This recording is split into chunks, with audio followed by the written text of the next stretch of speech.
Media Sriwijaya. Susrini pengasuhnya Rayanza Malik Ahmad merasa beruntung diajak sang majikan Raffi Ahmad dan Nagita Slavina menghadiri pernikahan putra bungsu Presiden Jokowi Kaesang Pangarep dan Erina Gudono. Momen bahagia itu dibagikan Susrini di halaman Instagramnya @riniperdianti.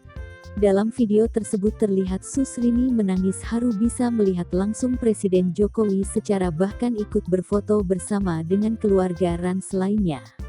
Masya Allah, terima kasih Bapak Ibu, ini hadiah yang luar biasa yang Allah titipkan melalui Rayanza karena tanpa Rayanza Cus gak mungkin bisa ada di sini, ucap Susrini di halaman Instagramnya.